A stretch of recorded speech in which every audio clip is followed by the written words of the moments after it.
No era la primera vez que me pedían un tour privado al faro de Mazatlán, pero sí la primera vez que lo hacían para las 11 de la noche. Me llamo Adrián.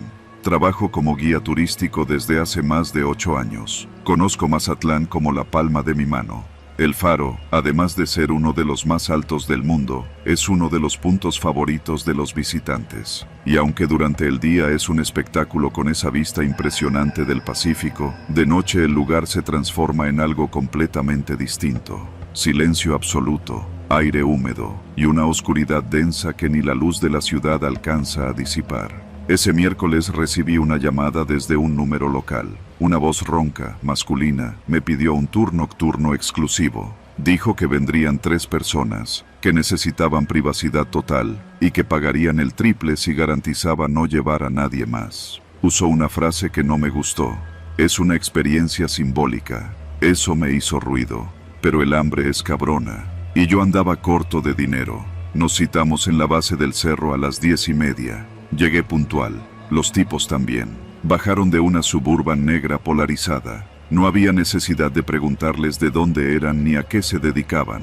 Uno llevaba un chaleco antibalas visible debajo de la camisa. Otro tenía un corte militar y caminaba como quien está listo para pelear en cualquier momento. El tercero, el más joven, no dejó de masticar chicle mientras jugaba con un cuchillo plegable en la mano. Yo sonreí con nerviosismo, como si todo estuviera bien. ¿Listo para subir, guía?, me preguntó el más alto, un tipo moreno, seco de rostro, con los ojos hundidos como si no hubiera dormido en semanas. Sí, claro. ¿Quieren que les cuente sobre la historia del faro o solo la caminata? Haz tu chamba, pero no preguntes nada. Y cuando lleguemos arriba, nos das espacio. Vamos a hacer algo personal, me dijo el joven del cuchillo, sonriendo como si estuviera por ir a una fiesta. Comenzamos a subir por el sendero empedrado. No llevábamos linternas, solo los celulares. El silencio era incómodo, salvo por el crujir de las piedras bajo nuestras pisadas. La humedad hacía que el sudor me corriera por la espalda aunque no hacía calor. Iban detrás de mí, a paso firme. Yo trataba de no mirar hacia atrás, pero podía sentir sus miradas en mi nuca. Les conté sobre cómo el faro de Mazatlán fue encendido por primera vez en 1879, cómo ha sido testigo de tormentas, llegadas de barcos, naufragios. Nada de eso parecía interesarles. Cuando llegamos a la cima, el aire cambió, más frío, más denso, como si el mar estuviera aguantando la respiración. Vamos a hacer una pausa aquí, dije, buscando tiempo para observarlos sin que se dieran cuenta. El del chaleco sacó una mochila. No era de excursionismo, era una de esas de lona militar. La colocó sobre una roca. El más alto miró a su alrededor. Tienes 5 minutos, guía, luego te largas. ¿Seguro? ¿Quieren que los espere más abajo? No, lárgate por completo. Si te volvemos a ver, te damos piso. Tragué saliva y asentí. Caminé hacia donde el sendero comenzaba a bajar. Me detuve detrás de una roca, lo suficiente para ver sin ser visto. Sacaron a alguien de la mochila. Bueno, no una persona entera. Era solo una cabeza, humana, envuelta en plástico negro y cinta canela. El tipo del cuchillo la desenvolvió con cuidado. No hicieron ningún gesto de asco. Al contrario, parecían concentrados. Ponla frente al faro, ordenó el alto. Colocaron la cabeza sobre una piedra plana, justo donde la luz del faro pasaba en cada giro. El tipo del chaleco sacó un celular, tomó fotos, luego las envió por mensaje. Yo no podía creer lo que estaba viendo. Tenía ganas de vomitar, de correr, de gritar, pero sabía que si hacía ruido, me mataban. ¿Y el mensaje?, preguntó uno.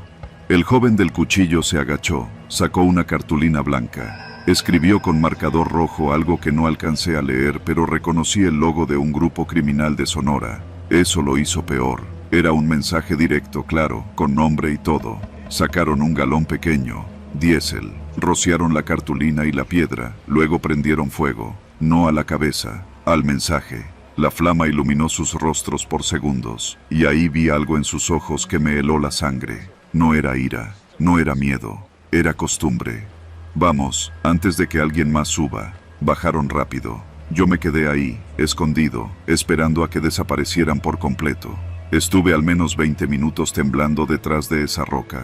Cuando al fin me atreví a mirar, ya no había nadie. solo la cabeza, chamuscada por el calor del fuego, y el olor.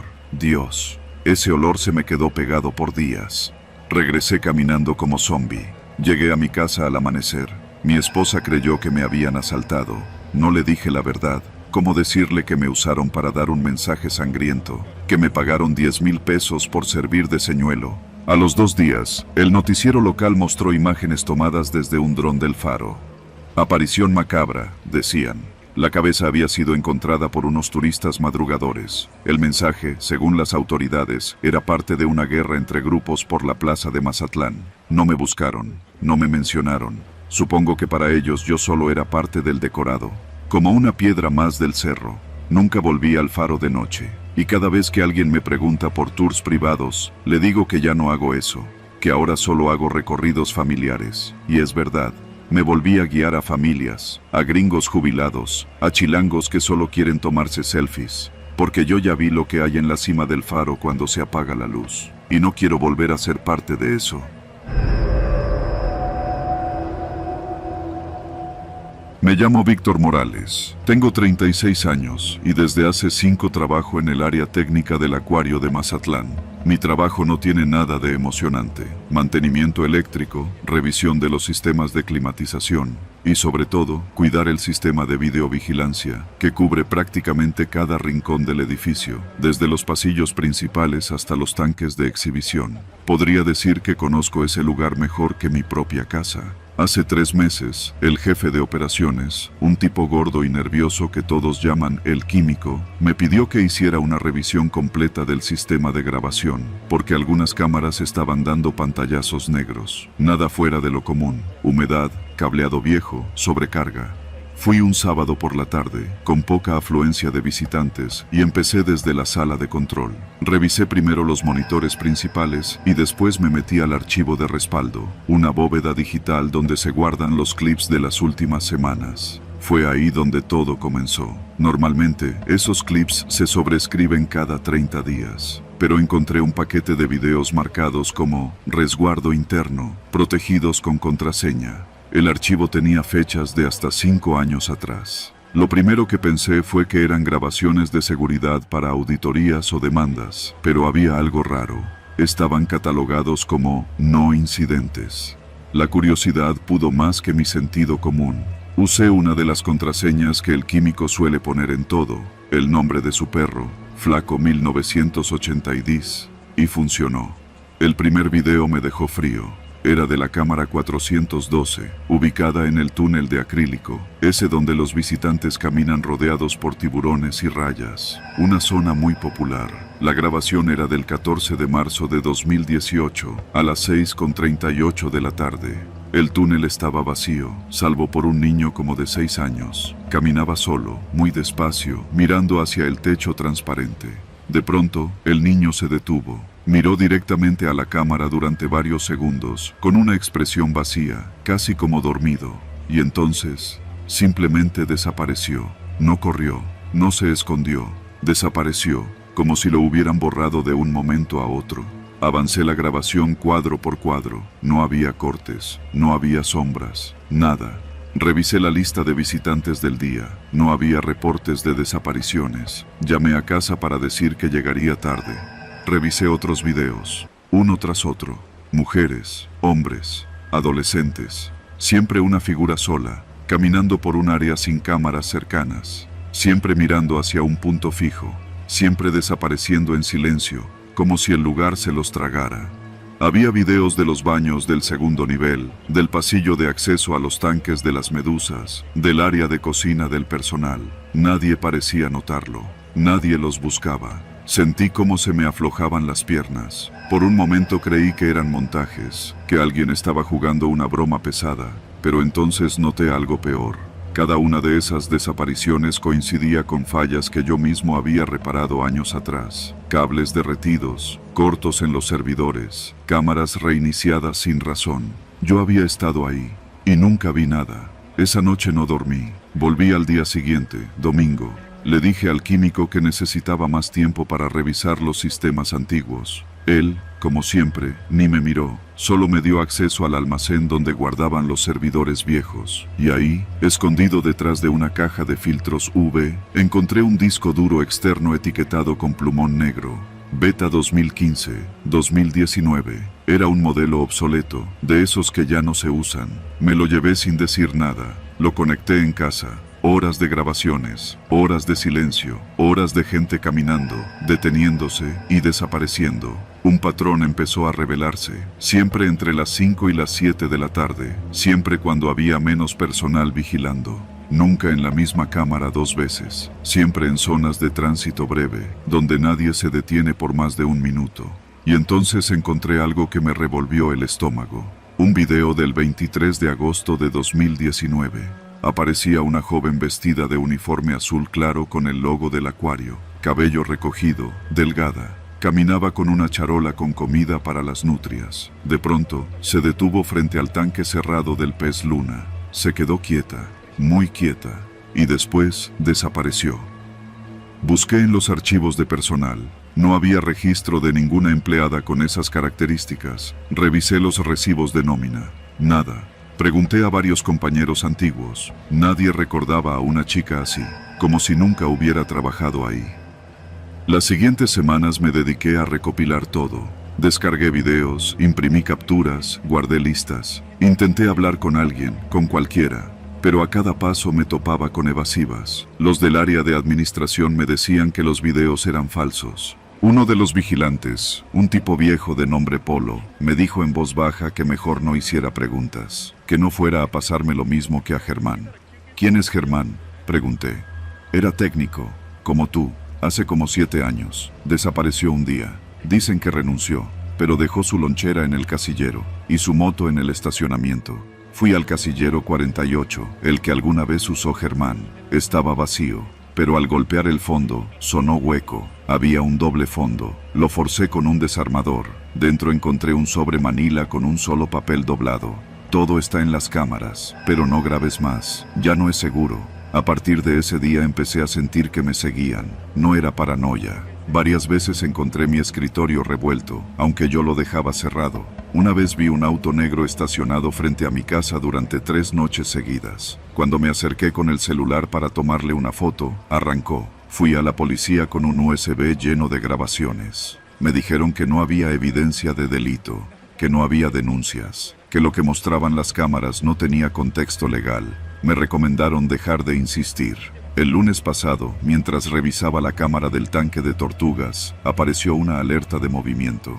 Eran las 6:10. Un niño de unos 8 años caminaba solo, sosteniendo una bolsita de frituras. Se detuvo frente al cristal, miró hacia arriba y desapareció. Esta vez lo vi en vivo. Corrí hasta el área. Llegué en menos de 1 minuto. No había nadie, solo la bolsa de frituras en el suelo. Al día siguiente, una familia fue a preguntar por su hijo. Dijeron que lo habían perdido un momento, que creían que estaba en los baños. Lo buscaron toda la tarde. Nadie lo encontró, y nadie registró su entrada. El sistema no tenía su rostro en las cámaras de ingreso, como si nunca hubiera estado ahí. Hoy decidí escribir esto. No sé qué haré con todo lo que sé. Tengo miedo de hablar más, pero ya no puedo vivir sabiendo lo que ocurre. El acuario de Mazatlán guarda algo que no entiendo, algo que nadie quiere ver. Si tú estás leyendo esto y algún día visitas ese lugar, no te detengas, no mires hacia las cámaras, no camines solo, porque hay pasillos donde nadie vuelve, y todo está grabado. Nunca pensé que algo tan simple como un mural me fuera a poner en peligro. Me llamo Jorge, tengo 33 años y soy artista urbano. No pinto para los likes, ni por fama, ni siquiera por dinero, aunque claro, el dinero ayuda. Pinto porque es lo único que me mantiene cuerdo. Esa necesidad de decir lo que uno ve, lo que duele y lo que los demás prefieren ignorar. Vivir de esto no es fácil, pero Mazatlán es una ciudad viva, llena de turistas, de músicos, de colores que se desvanecen con el sol y vuelven con la noche. Aquí, en el malecón más largo del país, encontré un lugar donde lo mío podía respirar. Todo comenzó hace poco más de una semana. Un empresario local, dueño de varios bares de moda frente al mar, me encargó un mural en un muro lateral de un restaurante en desuso, justo frente al monumento al pescador. Me pagó por adelantado, lo cual ya era raro, y me pidió que pintara algo que representara al pueblo, pero que se viera moderno, instagrameable, fue la palabra que usó. No me dio muchas instrucciones más, lo que en mi mundo es libertad, así que pinté. Tardé 3 días en terminarlo. Era un pescador viejo, con la mirada clavada al mar, rodeado de peces que flotaban como espíritus alrededor de su cabeza. Lo hice con tonos fríos, muchos azules y ocres, y agregué un detalle casi invisible. En el fondo del mural, dibujé sombras humanas difusas, como figuras borrosas hundidas en el agua. Nadie parecía notarlo a simple vista, pero estaba ahí. Un mensaje, supongo. Esas sombras eran los desaparecidos de la costa, los que no regresaron del mar, los que se pierden entre redes y silencios. Lo que vino después fue sutil. Primero, encontré una nota pegada con cinta adhesiva en la base del mural, un papel doblado en 4, sin firma. Borra las figuras del fondo, no tienes idea de lo que estás haciendo. Pensé que era una broma, un amigo grafitero jugando al misterio. La arranqué, la guardé en la mochila y seguí mi día. Pero la siguiente mañana, cuando llegué a revisar el mural porque un youtuber local lo quería grabar para su canal, encontré que alguien le había aventado pintura negra. No sobre todo el mural, solo sobre las sombras del fondo. Una precisión inquietante. Fui a la caseta de vigilancia cercana, donde suele estar un policía municipal dormido en su silla de plástico. Le pregunté si había visto algo. Me dijo que no, que las cámaras del malecón no funcionaban desde hacía meses, que me consiguiera un perro o que lo dejara así. El tipo ni siquiera fingió interés. Regresé a casa algo alterado. Esa noche no dormí bien. Soñé que estaba en el fondo del mar y que esas sombras me jalaban por los tobillos. El siguiente día fue peor. Mientras caminaba hacia el mural con mis aerosoles y un bote con solvente, noté que alguien me seguía. No era paranoia, lo sentí. Un tipo con gorra y lentes oscuros, alto, flaco, con un andar demasiado lento. Me paré frente a una tienda de conveniencia y fingí que hablaba por teléfono. Cuando volví la vista, el tipo ya no estaba. No volví al mural ese día. Esa noche recibí una llamada de un número desconocido. No contesté, pero dejaron un mensaje. Solo decía, ¿cuánto te pagaron por abrir la boca? No había dicho nada, no en voz alta. Pero la pintura habla, ¿no? Supuse que ese era el problema. Pensé en irme de Mazatlán unos días, pero no podía darme el lujo. Tenía pagos pendientes, la renta, el taller que compartía con otros 2 colegas que estaban igual de jodidos que yo. Entonces pasó lo peor. Una madrugada me despertaron golpes en la puerta de mi departamento. Vivo en la Colonia Juárez, un edificio viejo de 3 pisos. Eran como las 2 o 3 de la mañana. Gritos desde el otro lado. Pensé que era un borracho equivocado de departamento, pero cuando me asomé por la mirilla, vi que no había nadie. Bajé por instinto, el corazón latiéndome en la garganta.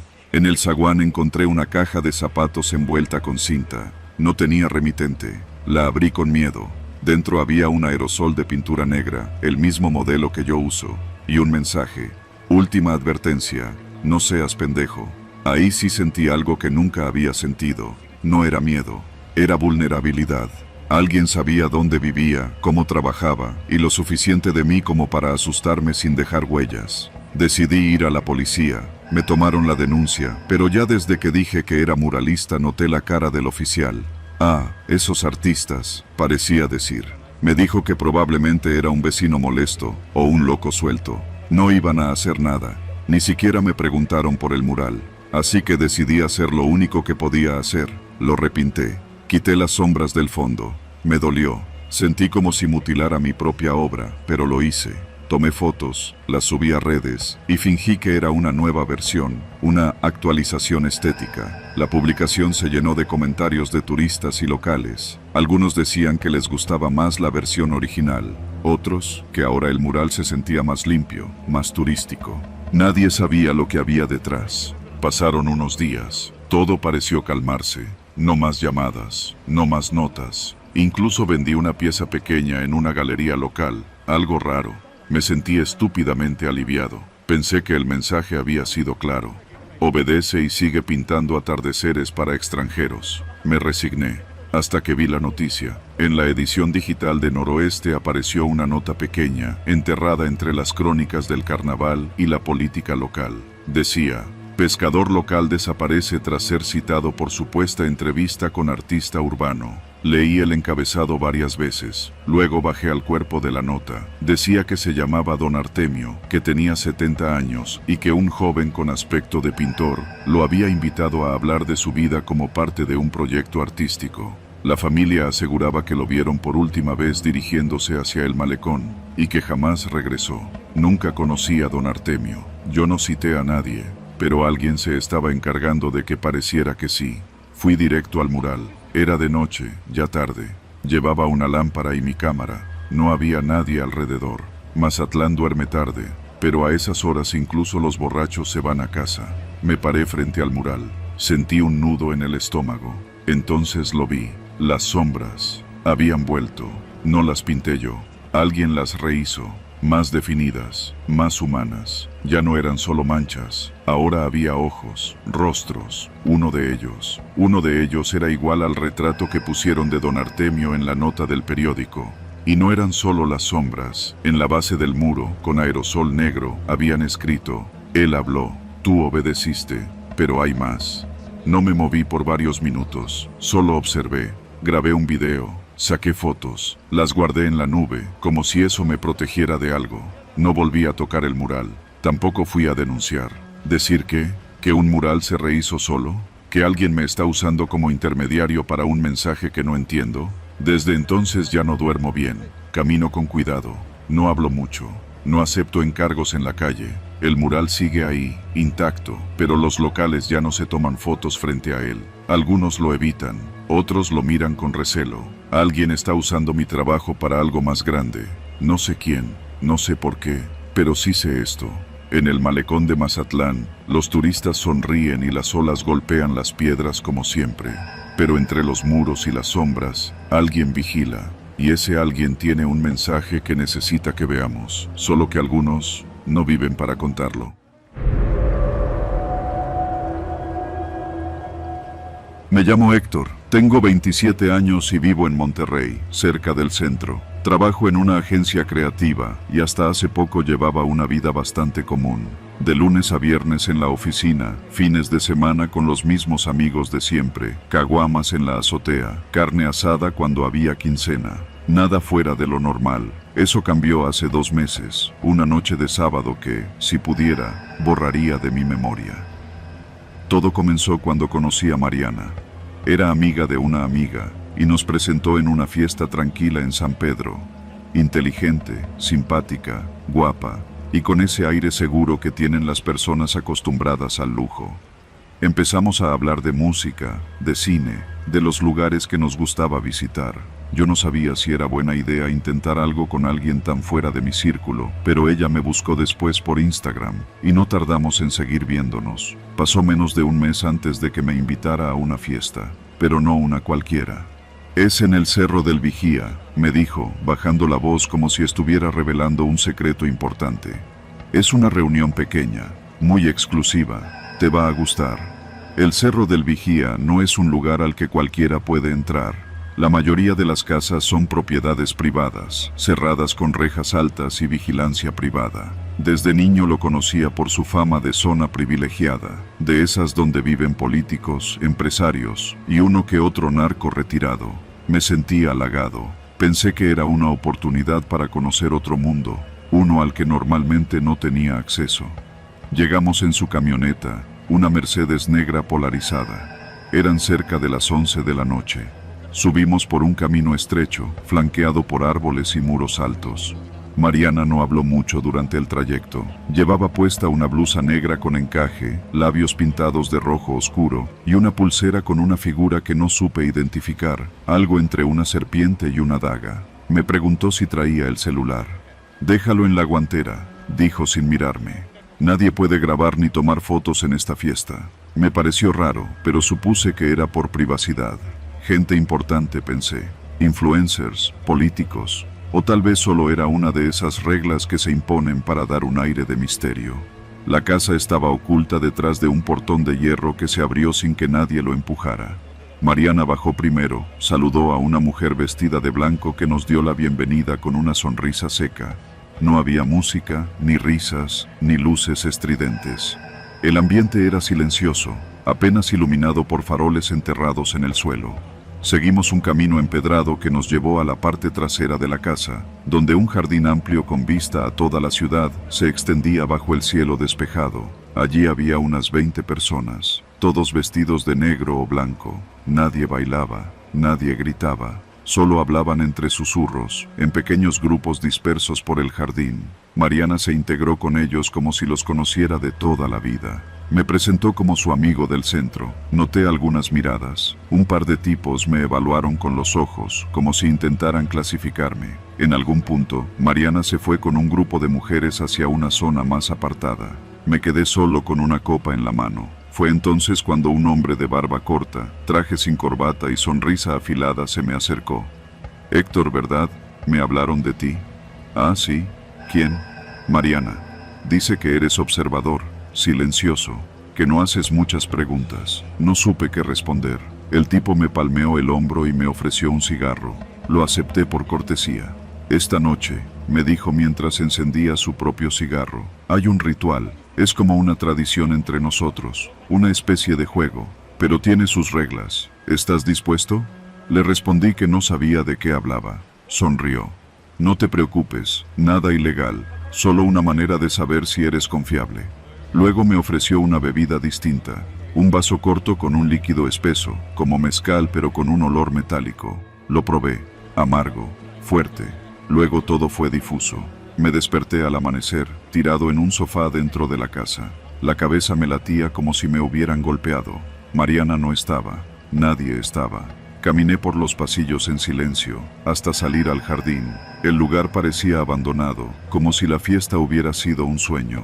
Me encontré con un hombre bajando las sillas. Vestía un overol gris y no me dirigió la palabra. Solo dijo: «Los taxis no suben aquí. Camina hasta la reja». El portón estaba abierto. Caminé varios metros cuesta abajo hasta que por fin encontré señal en el celular.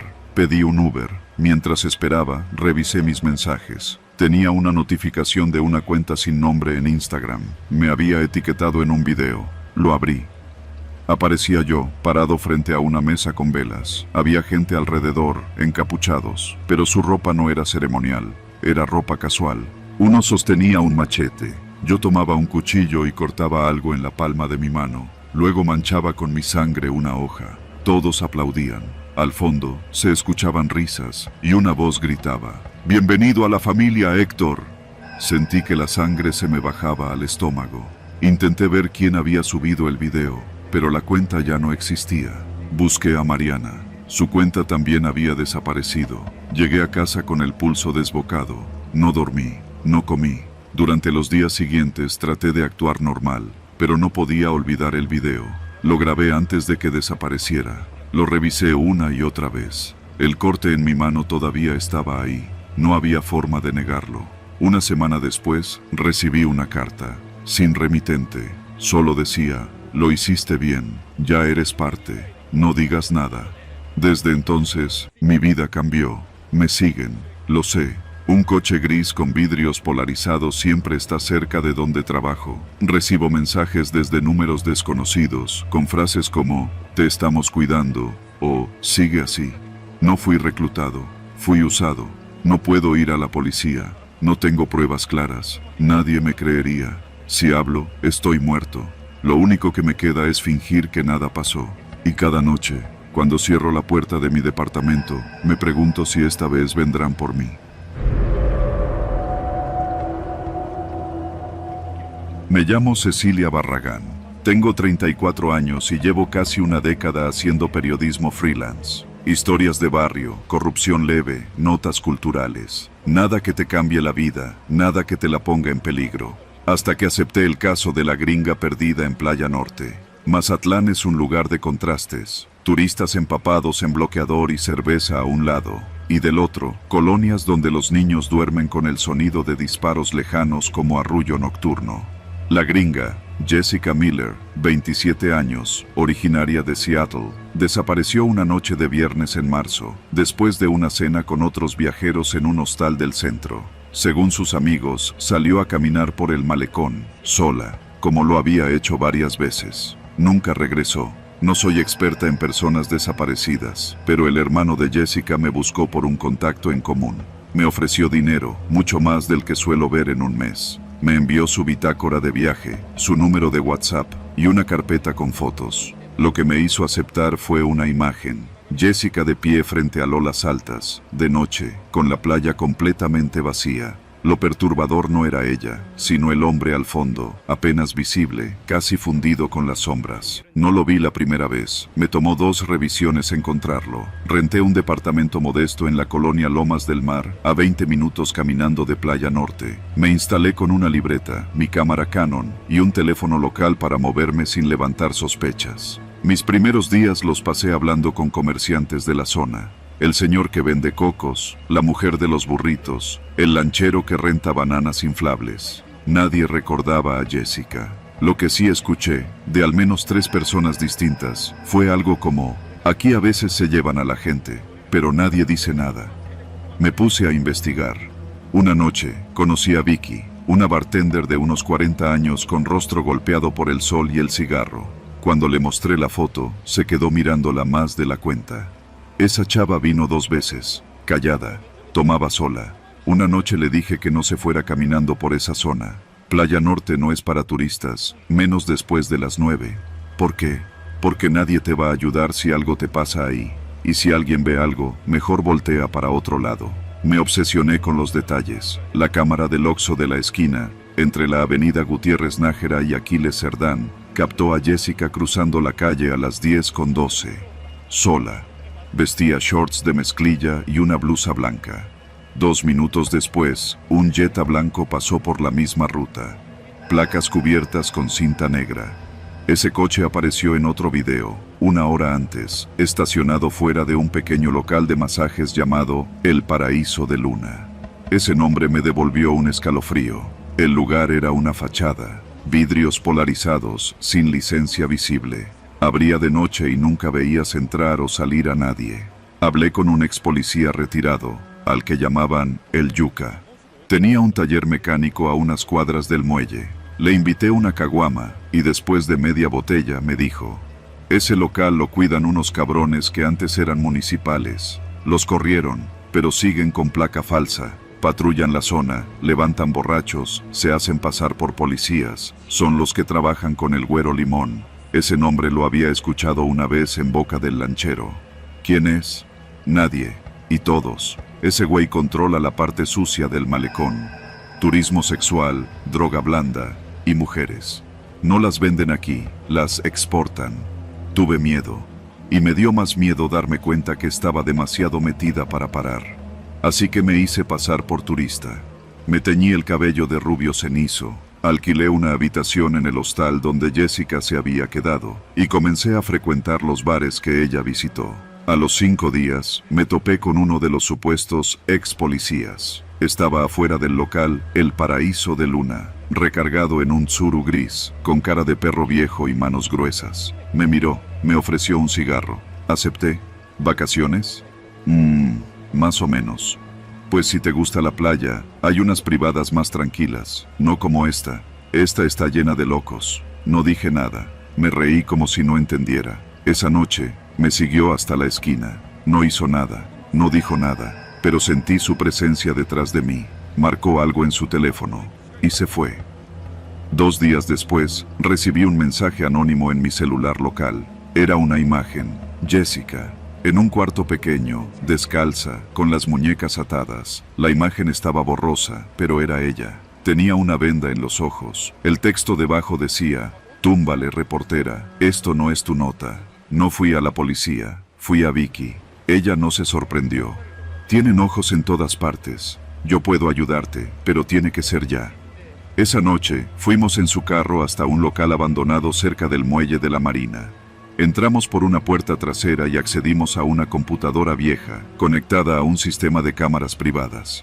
Vicky tenía acceso gracias a un exnovio que trabajaba para el Güero Limón. Pasamos casi 1 hora revisando videos hasta que encontramos lo que buscábamos. Una grabación de Jessica, amordazada, bajando de una lancha. 2 hombres armados la llevaban por un muelle privado al norte de la ciudad, justo donde termina la zona turística. Tuve que hacer una decisión: ir yo misma o pasar la información al hermano de Jessica para que él moviera algo en Estados Unidos.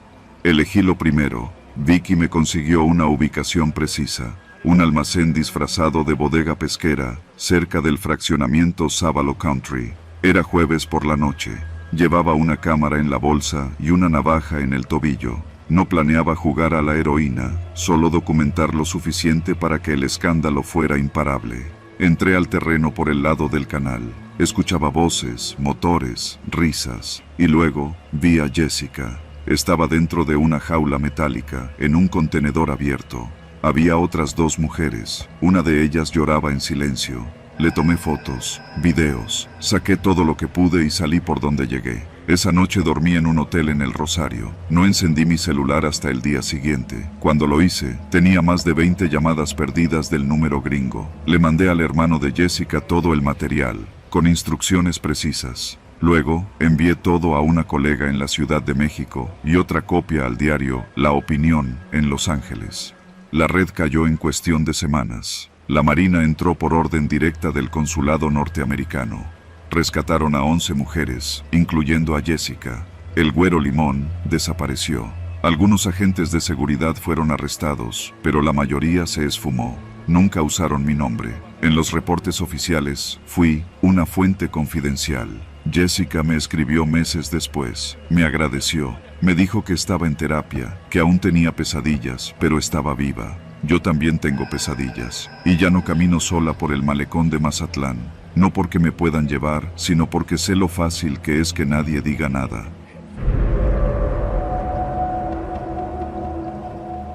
Me llamo Rubén Carrillo. Tengo 46 años y soy guardia de seguridad desde que dejé el ejército hace más de una década. Desde hace 2 años trabajo en el turno nocturno de la central de abastos de Mazatlán. No es el trabajo más glamuroso, pero paga mejor que cualquier otro que haya encontrado desde que salí del cuartel. El horario es duro, claro, pero la mayoría de las noches pasan sin más sobresaltos que uno que otro borracho perdido o algún indigente merodeando por las zonas de descarga. La central es un mundo aparte de noche. En el día está llena de camiones, ruido, gritos, gente cargando cajas, vendiendo de todo, frutas, mariscos, carne, abarrotes. Pero de noche es otro animal. Un monstruo callado con las entrañas abiertas. Los pasillos gigantescos se apagan poco a poco, y el eco de tus pasos suena como si alguien te estuviera siguiendo. Hay un silencio raro, uno que no es natural, como si la estructura completa se quedara despierta, respirando apenas. A mí me tocaba cuidar la zona 4, la más alejada, donde descargan los camiones que vienen desde Durango, Chihuahua y a veces hasta de Guatemala. Hay almacenes con refrigeración, algunas bodegas sin luz y un par de oficinas que siempre están cerradas. La noche del 14 de marzo empezó como cualquier otra. Llegué a las 10, me puse el chaleco, revisé que el radio funcionara y saludé al Chava, el otro guardia que cubre la zona 3. Nos echamos unos tacos que me trajo mi esposa y nos deseamos buena noche, como siempre. A eso de las 11, un camión con placas del Estado de México entró por la rampa principal sin haber sido registrado en el portón. Me acerqué a pedirle sus papeles al chofer. Era un tipo moreno, con una gorra que apenas le dejaba ver los ojos y una barba descuidada. Tenía el acento chilango bien marcado, y aunque me dio el número de guía, no coincidía con ninguno de los que estaban programados esa noche. Le dije que esperara, que tenía que confirmar con la oficina. El tipo no discutió. Solo se quedó dentro de la cabina, fumando. Algo en él me pareció desconectado, como si no estuviera del todo ahí. Marqué a la central administrativa, pero nadie contestó. No me extrañó. Esas oficinas suelen estar vacías a partir de las 10. Entonces fue cuando lo vi. Un segundo camión, este sin placas visibles, se detuvo unos 50 metros detrás del primero. Apagó las luces al instante. Me pareció raro. Caminé hacia él con la lámpara encendida. Pero antes de que me acercara lo suficiente, la puerta lateral del remolque se abrió desde dentro. No alcancé a ver quién bajó, pero escuché claramente el chirrido del metal y pasos apresurados dirigiéndose hacia una de las bodegas abandonadas. Sentí el nudo en el estómago de inmediato. ¿Quién anda ahí?, grité con fuerza. Silencio. Regresé corriendo hacia mi caseta y llamé al supervisor en turno. No respondió. Tampoco contestó el Chava. El radio tenía señal, pero todo parecía estar muerto.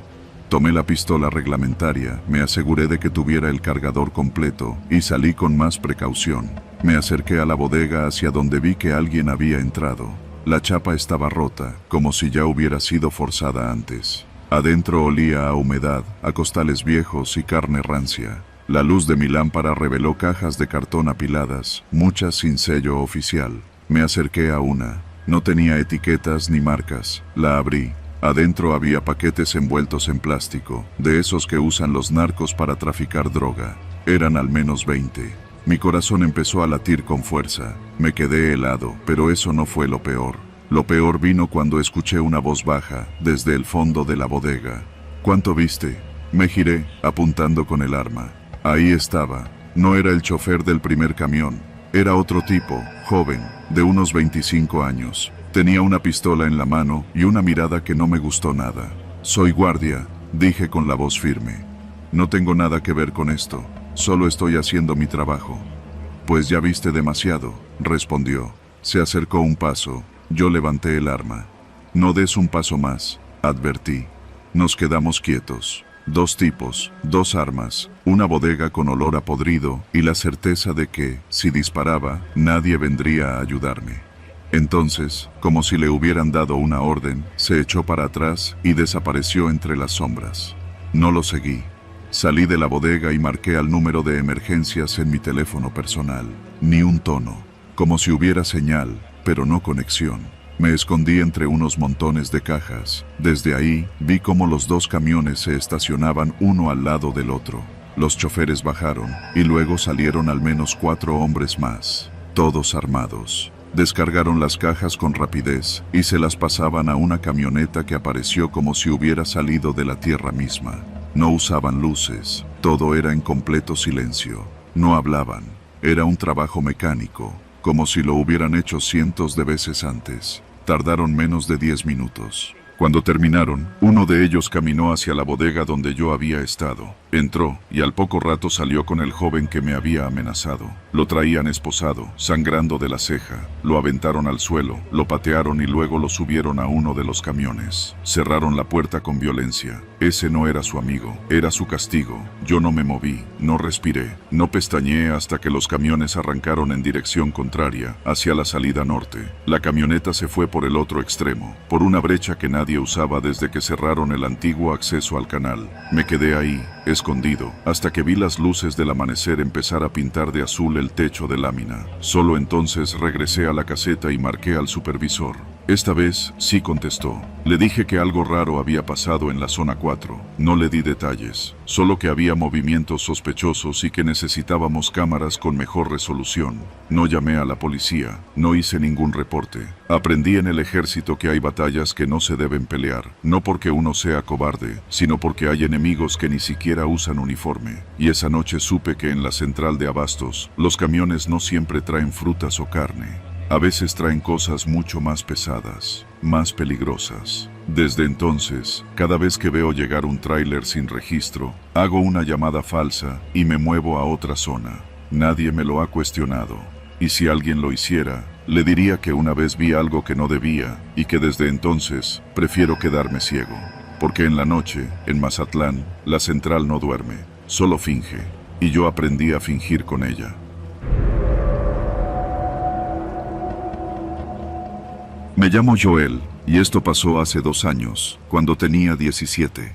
Vivía con mi mamá en Mazatlán, cerca del fraccionamiento El Cid, donde está el famoso Club Campestre. Ella limpiaba casas en esa zona desde que tengo memoria, y gracias a uno de sus patrones, conseguí un trabajo de medio tiempo como ayudante de mesero en el restaurante del club.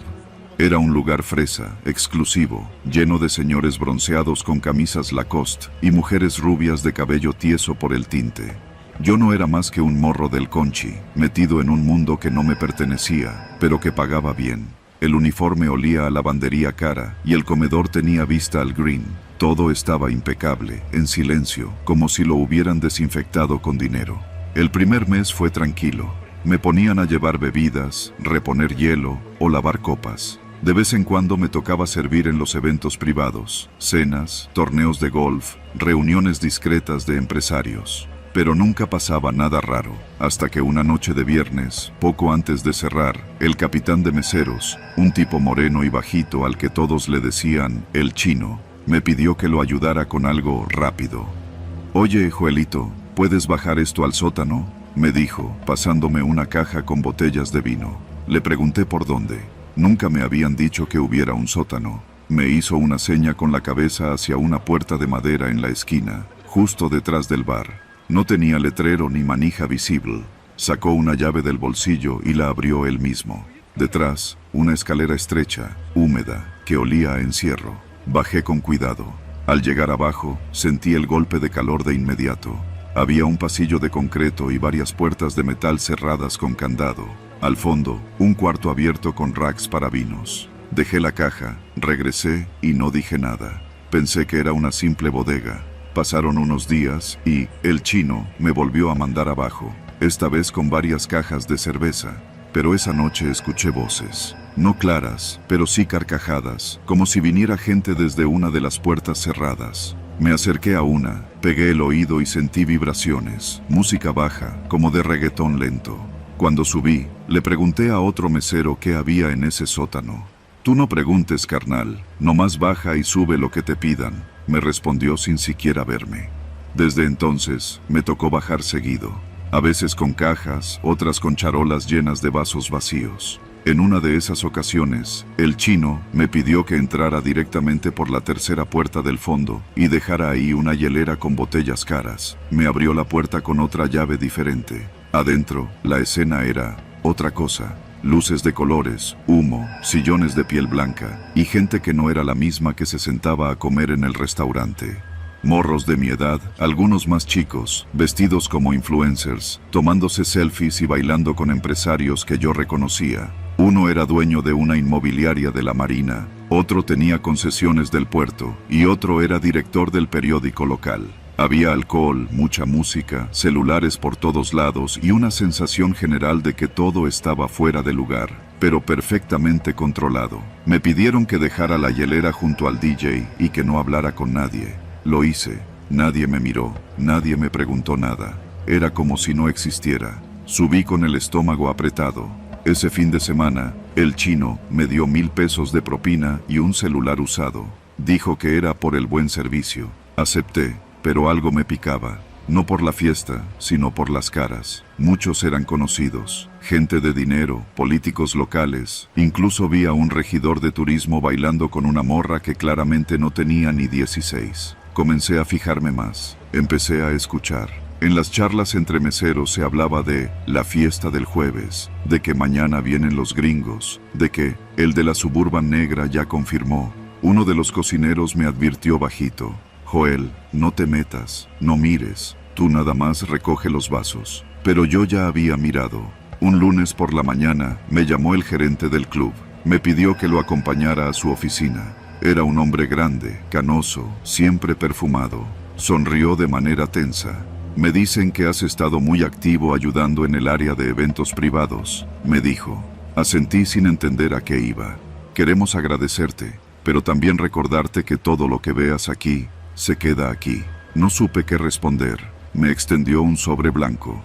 Adentro, 3,000 pesos. Lo tomé con la mano temblorosa. No dije nada. Salí y me fui directo al baño. Vomité en el lavabo. Esa misma noche, bajé al sótano otra vez. Pero ahora iba con otro encargo: recoger una maleta olvidada. El ambiente era distinto, más oscuro. No había música, solo murmullos. La puerta estaba entreabierta. Me asomé. Había 3 hombres y una morra semidesnuda, llorando en el sofá. Uno de ellos la estaba grabando. No era una fiesta, era otra cosa. Me vieron. Uno de los tipos se acercó rápido. «¿Tú qué haces aquí?», me gritó. Me reconoció. «Joel, ¿no?». Me congelé. «Vengo por una maleta», alcancé a decir. El tipo se relajó un poco. Asintió. «Ah, sí, está ahí. No viste nada, ¿verdad?». Negué con la cabeza. Me dejó pasar, tomé la maleta y subí con las piernas flojas. El resto del turno lo hice en automático. Al salir, caminé hasta la gasolinera de enfrente y me senté a llorar. No regresé al día siguiente, ni al que seguía. No contesté llamadas. Un amigo me ayudó a conseguir trabajo en una pizzería de la zona dorada. Mi mamá no entendía por qué había dejado el trabajo del club. Un mes después, me interceptó el chino en la calle. Iba en una moto. Se bajó y se me paró enfrente. «No te pongas nervioso, Joelito», me dijo. «Nomás quería decirte que te portes bien, Que no cuentes historias, ¿ok? Asentí, sin levantar la mirada. Y si te preguntan, tú solo trabajabas en cocina, ¿sale? Volvió a subirse a la moto y se fue. Hasta hoy, no he dicho nada. Pero he visto como algunos de los que iban a esas fiestas han subido de puesto, han salido en campañas, en notas del periódico. Algunos hasta son invitados de honor en eventos del municipio. A veces me pregunto si alguna de esas morras logró salir de ese sótano. A veces sueño con el olor de ese lugar, mezcla de perfume caro, sudor y miedo. Y a veces, muy de vez en cuando paso por el club en camión y veo los jardines verdes y los carritos de golf, me dan ganas de gritar, pero no lo hago. Porque en Mazatlán, todos saben que hay cosas que no se dicen, y que hay sótanos de donde no se sale igual. Trabajo de chofer en una ruta de transporte público que recorre varias colonias desde el poniente de Ciudad Juárez hasta el centro histórico. Manejo una unidad vieja, con el motor que tose más de lo que ruge, los asientos con el vinil rasgado y el parabrisas con una telaraña de rayones que apenas me deja ver cuando cae el sol. Es un trabajo pesado, mal pagado, pero decente. Siempre he creído que uno debe quedarse con lo que conoce, y yo conozco las calles de Juárez mejor que mi propia casa. Esa noche ya había pasado de las 9 cuando hice mi última vuelta. Iba prácticamente vacío, solo un par de pasajeros más que bajaron cerca del Parque Borunda. Desde ahí me quedaban unas cuantas paradas antes de llegar al punto final, el Puente Juárez, justo en la frontera con El Paso. Siempre ha sido un sitio extraño, no por el cruce, sino por lo que lo rodea. Calles polvorientas, hoteles baratos, bares apagados y un silencio que no cuadra con la cantidad de gente que debería haber. Como si la ciudad se contuviera a respirar por ahí. La ruta terminaba justo al lado del puente, donde la calle se angosta y hay que dar una vuelta cerrada para regresar. Apagué el camión y me quedé unos minutos con las luces bajas, limpiando el tablero, acomodando los papeles y descansando un poco los ojos. Fue entonces cuando lo vi. Primero pensé que era un bulto, quizá basura o algún indigente cubriéndose del viento, pero al ajustar la vista me di cuenta de que era un niño. Estaba parado, muy quieto, a un costado de la base del puente. Tendría unos 6 años, tal vez 7. Llevaba una camiseta blanca que ya no era blanca, pantalones rotos y los pies descalzos. No lloraba, no pedía ayuda, solo estaba ahí, como si lo hubieran dejado a propósito. Me bajé del camión. «Oye, niño», dije en voz baja, caminando hacia él. No respondió, ni siquiera volteó. Me acerqué con más cuidado, sin hacer mucho ruido. Ya de cerca, noté que tenía las manos sucias, la cara con rastros secos de mocos y tierra, pero los ojos, los tenía bien abiertos, fijos en algún punto de la nada, como si no viera realmente. «¿Dónde están tus papás?», le pregunté, agachándome un poco. Entonces escuché el crujido de pasos detrás de mí. No alcancé a voltear por completo cuando sentí que alguien me jalaba del brazo con fuerza. «No te metas, compa», dijo una voz ronca. Eran 2 hombres, vestidos con ropa común, uno con chamarra de mezclilla y el otro con una gorra baja que apenas dejaba ver sus ojos. Me pusieron contra la pared sin violencia, pero con decisión. «No viste nada, te vas por donde viniste». Yo traté de explicarme, de decir que solo quería ayudar, que era un niño, pero el que llevaba la gorra me interrumpió. «No es tu problema, te largas, ahorita». El corazón me latía como tambor. Vi que el otro hombre le hacía una seña a alguien más, del otro lado de la calle. No lo vi bien, pero parecía haber otro vehículo estacionado, con las luces apagadas. No sé cuántos eran. Me dio miedo preguntar. Di un paso hacia atrás. «No quiero broncas, ya me voy», dije, levantando las manos. Me regresé al camión caminando despacio, sin darles la espalda del todo. Cuando subí, los vi por el espejo retrovisor. Uno de ellos se quedó mirando fijo, como si estuviera evaluando si seguirme. El niño seguía ahí, inmóvil, sin reaccionar. Encendí el camión y salí de ahí lo más rápido que pude. Esa noche no dormí. Me quedé con la imagen del niño clavada en la cabeza, con su ropa sucia, su mirada vacía. Y el silencio, ese maldito silencio, no era normal. Los niños abandonados lloran, piden ayuda, se mueven. Ese no. Al día siguiente, durante mi descanso, volví al lugar. Era de día, había más movimiento, pero nadie hablaba de ningún niño. Me acerqué a un policía que vigilaba el cruce peatonal y le pregunté si había algún reporte. Me miró raro. «¿A qué hora lo vio?», Como a las 9:30, anoche, negó con la cabeza. Anoche no hubo nada, ni reportes ni patrullas. Si estaba ahí, ya no está. Lo dejé pasar, no porque me convenciera, sino porque entendí el mensaje. No insistas, no preguntes. Las semanas siguientes pasaron sin novedad, pero el recuerdo se quedaba, como una espina. Hasta que una tarde, subió una señora mayor al camión. Llevaba una bolsa con verduras y un rebozo azul. Me pagó con monedas exactas y se sentó cerca del frente. Íbamos conversando casualmente sobre el calor, cuando de la nada me dijo: «Usted es el que vio al niño, ¿verdad?». Casi me voy del asiento. ¿Qué dijo? El niño del puente. Muchos lo han visto, pero pocos regresan a contarlo. Me le quedé viendo, tratando de descifrar si me estaba bromeando, pero su rostro era serio, curtido por los años. Ese niño no está solo. Lo usan, continuó. Es anzuelo, a veces para robar, a veces para cosas peores. Los que se acercan, desaparecen. Usted tuvo suerte. La señora bajó unas cuadras después y no volví a verla.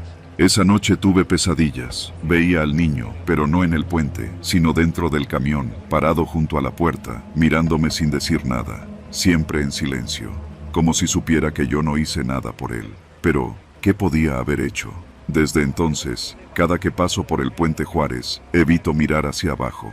No porque crea que el niño sigue ahí, sino porque sé que sigue pasando, y porque si alguna vez lo veo de nuevo, sé que no debo detenerme, porque en esta ciudad, ver lo que no debes puede costarte más que la vida.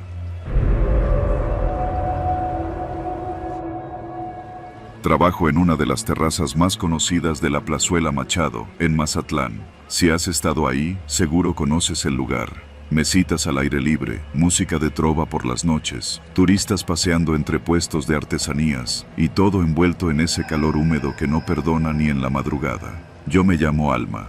Tengo 26 años, y desde hace poco más de un año atiendo en el café El Sitio, justo frente al Teatro Ángela Peralta. Me gusta mi trabajo, o me gustaba, hasta que comencé a sentir que algo me observaba. No como esos piropos vulgares que suelta algún borracho, no. Esto era distinto, más frío, más constante.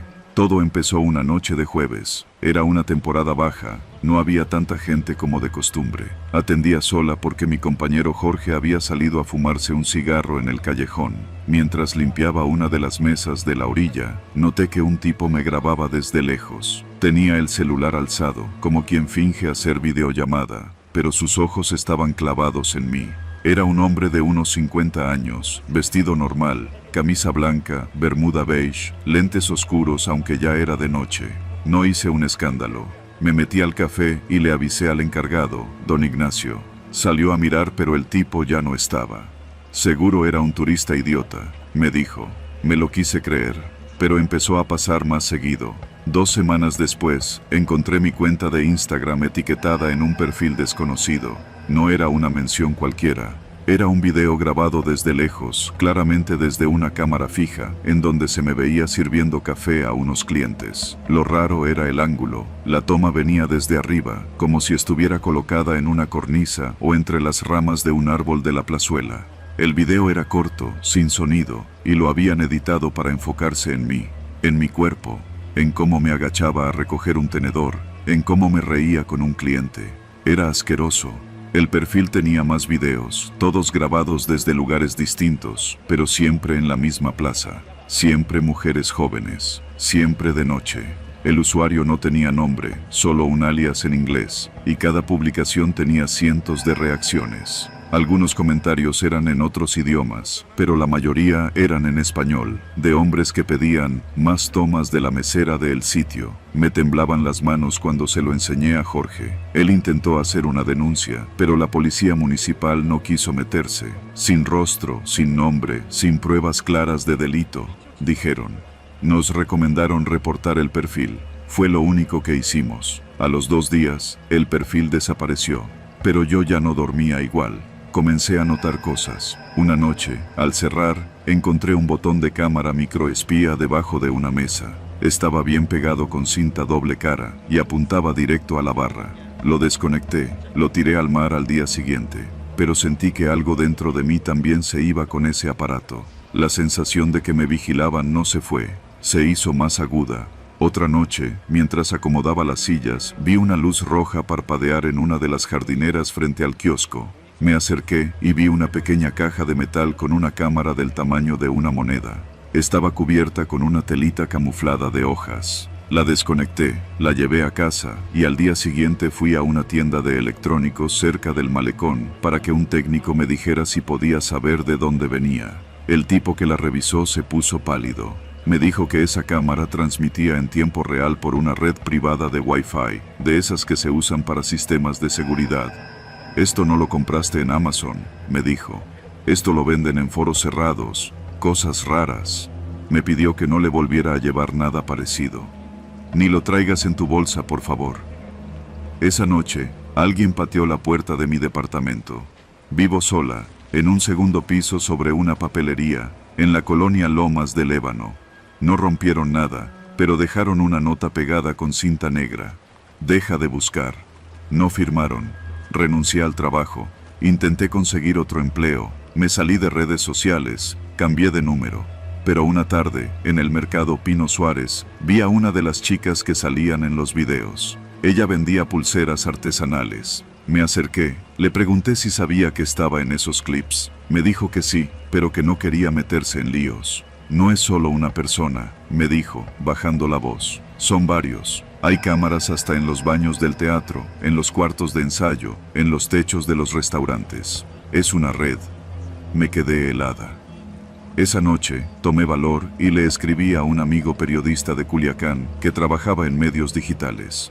Le conté todo, le mandé capturas, grabaciones. Me pidió que no hablara con nadie más. Te van a callar, me dijo, pero te prometo que lo vamos a sacar. Pasaron 3 semanas sin que me respondiera. Lo busqué por teléfono, nada. Le escribí a su hermano. Me dijo que se había ido a Guadalajara por un proyecto y que dejó su celular. Pero su cuenta de Twitter dejó de publicar justo después del mensaje que me envió. Algo no cuadraba. Me sentí sola, vigilada, atrapada. Una noche decidí hacer algo estúpido. Me vestí igual que cuando trabajaba en el café. Fui a la Plazuela Machado y caminé como si nada. Me senté en una banca, fingí revisar el celular. A los 15 minutos, lo vi. Era otro tipo, joven, con gorra, fingiendo sacar fotos a la arquitectura, pero su celular siempre apuntaba hacia mí. Me levanté y lo seguí. Lo vi entrar al callejón que da a la parte trasera del restaurante Pedro y Lola. Tomé una piedra, la escondí en la manga. Caminé despacio, los pasos se me hundían en el estómago.